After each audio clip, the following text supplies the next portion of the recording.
The Book of Daniel. In the 3rd year of the reign of Jehoiakim, king of Judah, Nebuchadnezzar, king of Babylon, came to Jerusalem and besieged it. And the Lord gave Jehoiakim, king of Judah, into his hand, with some of the articles of the house of God, which he carried into the land of Shinar, to the house of his God. And he brought the articles into the treasure house of his God.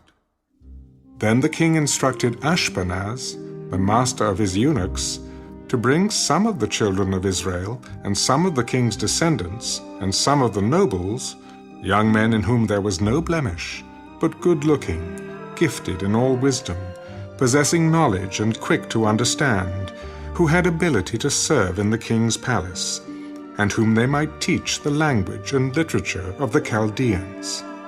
And the king appointed for them a daily provision of the king's delicacies, and of the wine which he drank, and 3 years of training for them, so that at the end of that time they might serve before the king. Now from among those of the sons of Judah were Daniel, Hananiah, Mishael, and Azariah. To them the chief of the eunuchs gave names. He gave Daniel the name Belteshazzar, to Hananiah, Shadrach, to Mishael, Meshach, and to Azariah, Abednego. But Daniel purposed in his heart that he would not defile himself with a portion of the king's delicacies, nor with the wine which he drank. Therefore he requested of the chief of the eunuchs that he might not defile himself. Hello everybody, I'm very delighted to be with you today, and a couple of days ago when Harmed asked me to share this message this morning with you, I was very excited because I miss you a lot. Kathy and I, we are missing you all, and we look forward to the time that we will be able to come together again and to praise, to worship, to be in His presence together. Today I'm going to share with you about the book of Daniel to start. And there is something very special about this young man in the Bible, and I'm sure you already read a lot of things about him, and maybe you heard people preaching about the book of Daniel, and we are using this book quite often to speak about the end time and all the prophecy of Daniel. But actually today I do not want to speak about the end time of the prophecy of Daniel. I want to speak about the character of Daniel. Who was this young man? And there is something very, very special about this young man. The Bible is telling us that in the time of Daniel, the people of God, the people of Israel, have been overcome by an emperor, a king of kings called Nebuchadnezzar. And this king decided to take the best people of Israel and to bring them, to train them, to basically convert them to the way of living in Babylon. And he wants those young men to be member of his government. He wants them to work for him at the palace and to be in the presence of the king, to be able to speak to him, to be wise, to be like minister or something like that, even if those people were overcome by his army, even if the king of Israel had been overcome. He decided to take some of the finest people in Israel to be part of the team. And this is something very interesting. So he said, okay, go there, find the best young people. They must be nice looking, they must be wise, have a high IQ, you know. And he said, I want them to be trained for 3 years, and I want them to get the best of the best. So they will even eat at my table. They will have the same food that I have, me the king. They will have the same wine, and everything that is given to me as a king, I want them to get it too in their plate, on their table. And they were a kind of an issue for Daniel and his friends. And this issue was that the king was eating things that the Bible said was impure.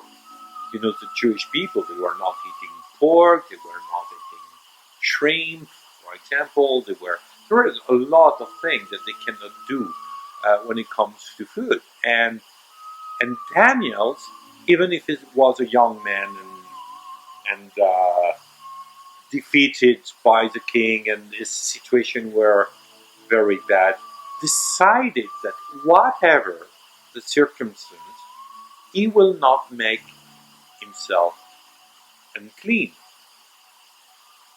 So this is something very special, you know.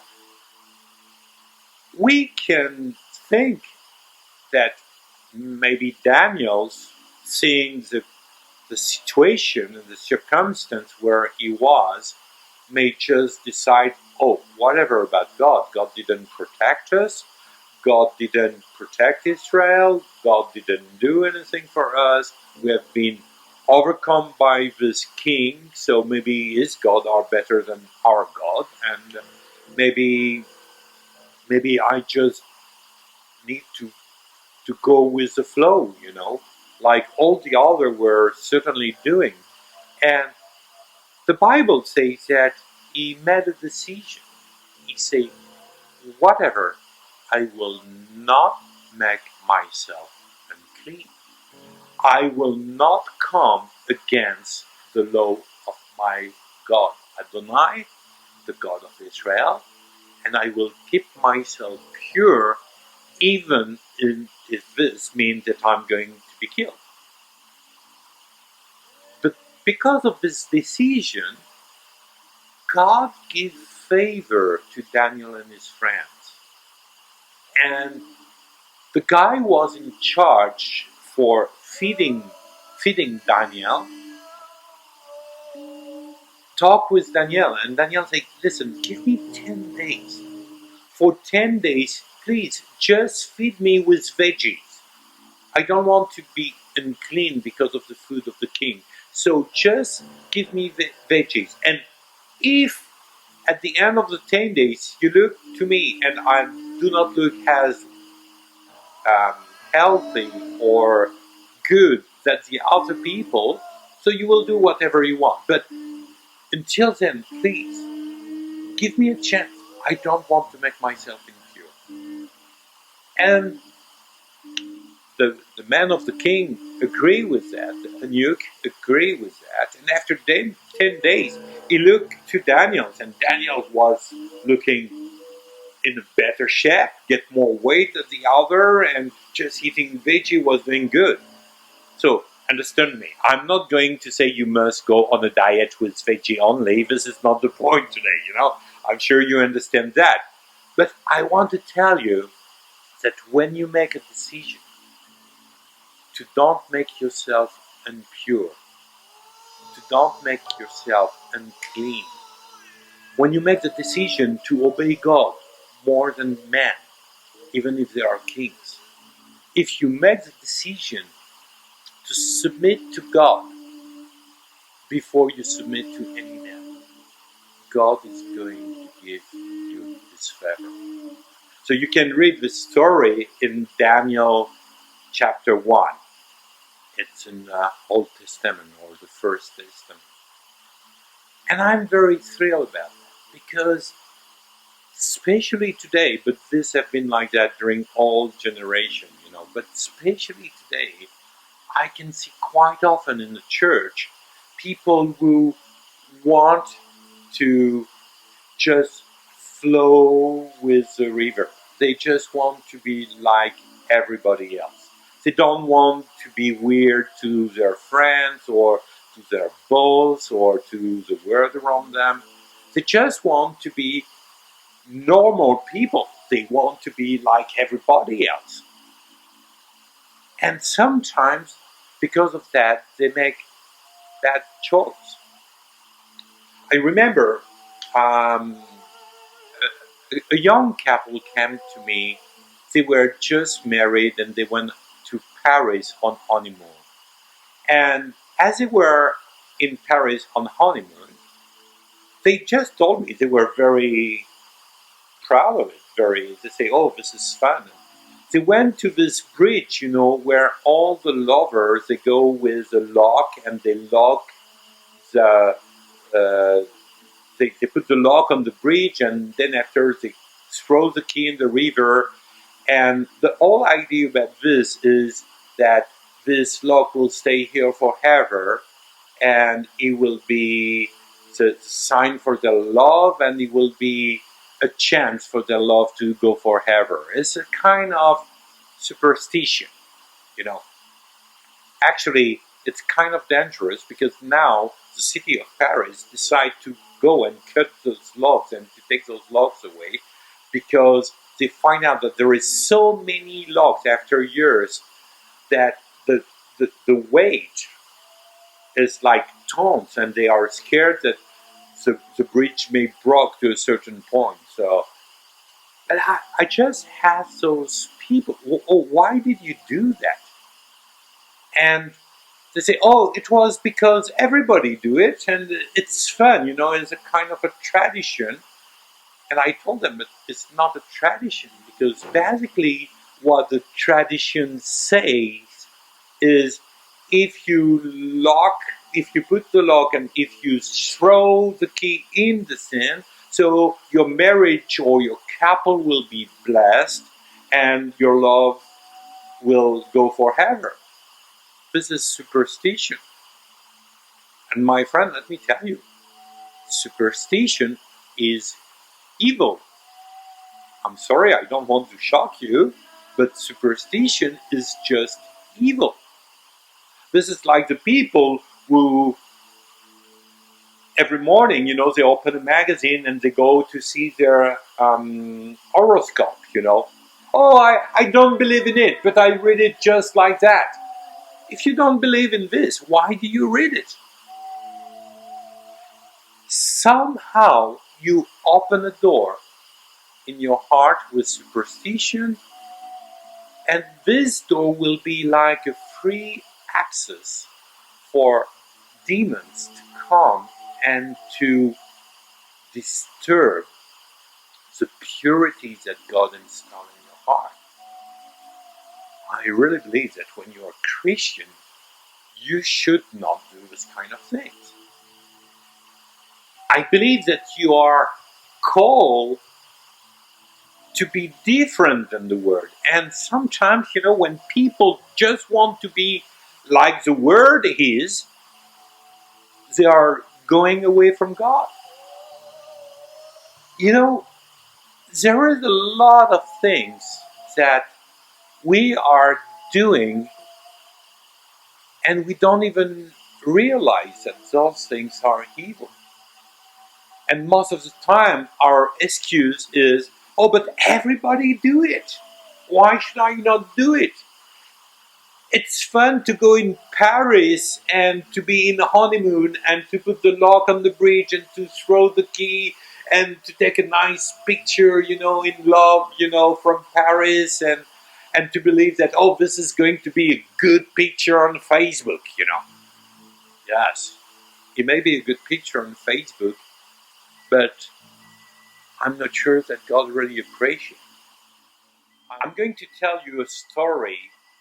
One of these young Indian men in America, North America, was starving because he was not a very good hunter. And the only thing that he can hunt at this time was ducks in the river. Every time when he was trying to crumble to the bank of the river to catch a duck, the ducks was seeing him, hearing him, and fly away. And basically, the guy never catch a duck. So he was very disappointed. And one day he got an idea.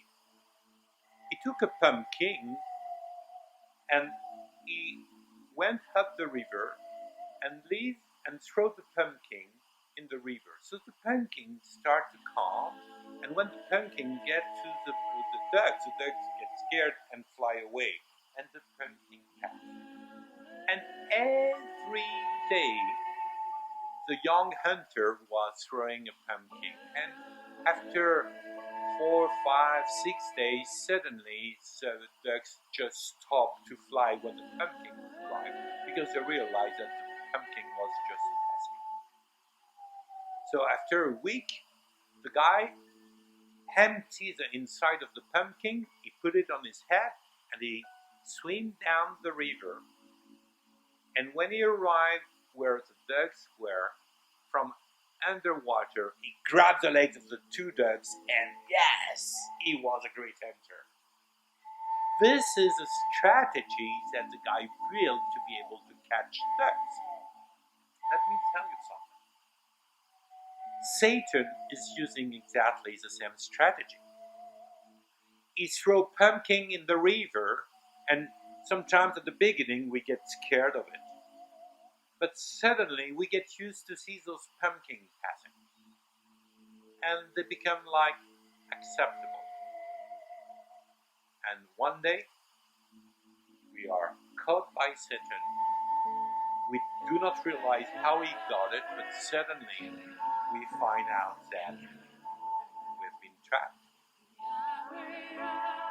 I remember a friend of mine, a young Christian, he was a worship leader in our church in France many years ago. And he loved to play with seduction. Oh, he was not going too far, but he just loved that the girl in the church was looking at him. He was a very nice looking guy playing the guitar, And he was looking very holy, very Christian, but he just loved to play with seduction. And one day, he fell. He fell in sex, and it was just before he was going to lead the praise and worship, and he spent the afternoon in a woman's home, and she was older than him, and she was even more seductive than he was, and he just fell.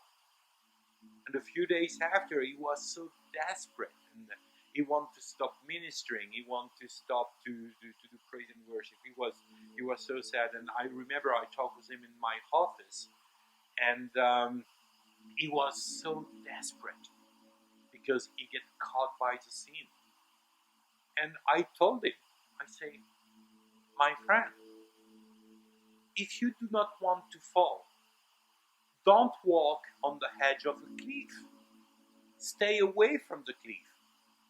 If you stay away from the cliff, you're sure that you're not going to fall over the cliff. But if you walk on the edge of the cliff, no wonder why you fell. We must make a decision early before the sin comes to knock on your door. You need to make a decision like Daniel's did. And I'm going to tell you what was the decision of Daniel. But Daniel was determined not to defile himself by eating the food and the wine given by the king. He was determined. He was determined. He decided, strong in his heart, that he will not make himself impure. He didn't make any chance, any place for sin to come. Even if having the same meal that the king or drinking at the same wine that the king was not something big, he decided that even for this small thing, he will not agree to make himself impure. And I believe that this kind of willingness is something very lacking in the church of the 21st century. We need to get our young people and our adults too, and we need to also to get our old people to have this kind of determination in their heart. I will not make myself impure. I will stay away from sin. You know, it's not easy, I know, because we're living in this world and this world is not holy. But I can make a decision in my heart that these things will not make my life pure. It's a matter of choice. The Bible says that the spirit which is in us is stronger than any spirit out of us. So my friend, please understand that. Do not make yourself impure by accepting what most of the people accept. Daniel decided that he will refuse. He decided that no one will force him to go even for a small thing. He decided. He made a decision. So you may say, yes, but Michael, we are living in this world, and if I look down to my life and to my walk with Christ, I made a lot of mistakes, and Michael, it's not easy. It's not easy. And I know that it's not easy, but there is something else that we can read today in the Bible. It's what the Apostle John wrote to the people concerning who is Christ. So let's turn our Bible now to the first letter of John, chapter 1. It's a very interesting thing. What John said in this book is, actually we're going to read in chapter 2. You say, my dear children, I am writing this to you so that you will not sin. Basically, I'm going to give you a good advice like this: you will not sin. But if anyone does sin, we have an advocate who plead our case before the Father. He is Jesus Christ, the one who is really, truly, amazingly righteous. John is speaking to the people, writing actually this letter to the people. Actually, he do what I'm doing right now to you. He say, guys, I'm writing to you.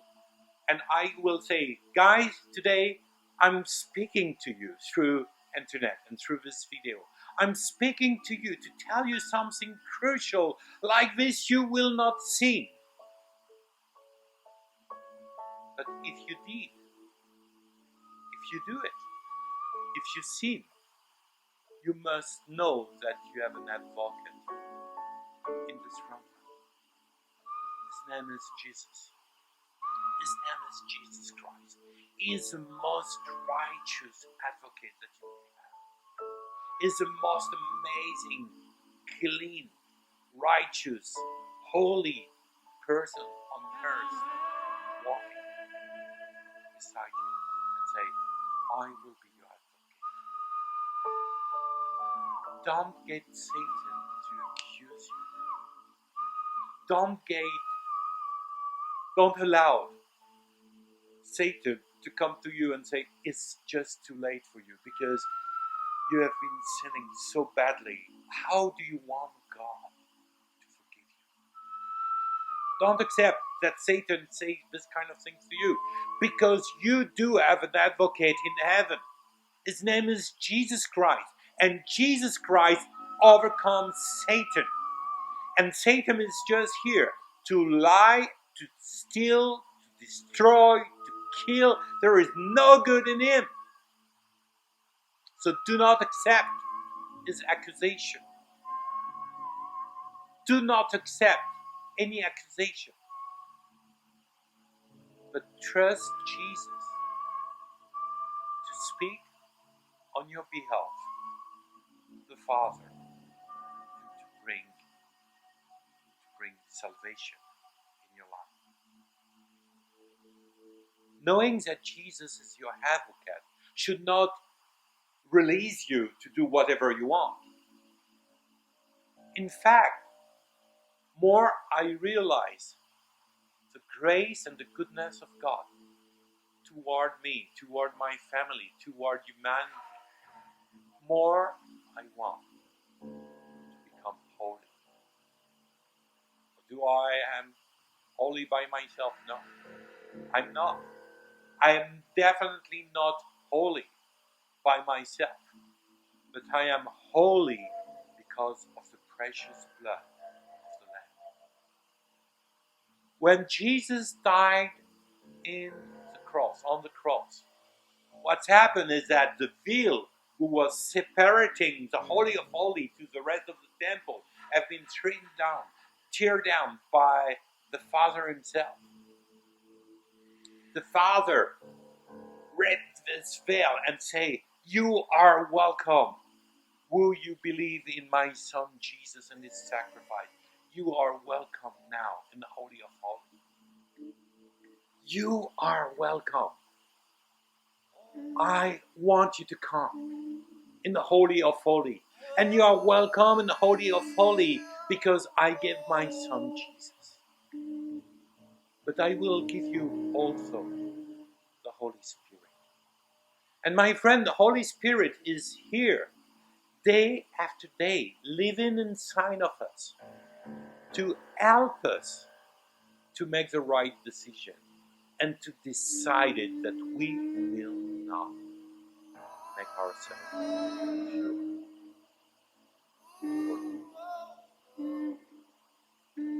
I do not believe that the Lord may ask us to do something knowing that this was impossible.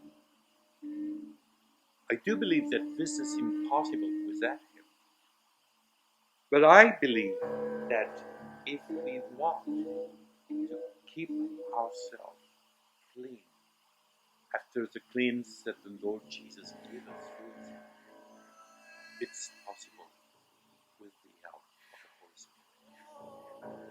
But we must decide. We must make the decision. Like Daniel's did. We must make this decision and say, we will not make ourselves. If you fell, stand up. Come back on your feet. Go to the Lord. Say, Lord, I'm sorry. I did something wrong. But next time I will do better. With your help, I know that I can do it better. And just start to walk again with the Lord. You know, this season is very special. We have been under confinement. We're still under confinement. Hopefully in a few weeks we will all be together again. Maybe here in Gozo we've been talking with Ahmed and Darren about having a service in the big hall in Gozo because it's big enough and there's plenty of windows and air. And so, yes, I look forward to be with you all, guys. But you know, this decision is not a decision that you make when you are all together. This decision is something that you can make only alone, facing Jesus inside of your heart. So tell Him, I know that I cannot do it by myself, but I know that you decide to live in me. And Christ in me is the hope of glory. Bless you, my friends. I love you all, and I just look forward to be with you. And I'm just very thankful to Ahmed and to Darren to invite me and to offer me the opportunity to share this message with you. Just wanted to be short, sharp, I hope in fire, and I just want to bless you. So, Father, in the name of your Son, Jesus, I come before your throne, and I say, help my friends all around to make the right decision, to make the decision like Daniel's did. Dove makes himself.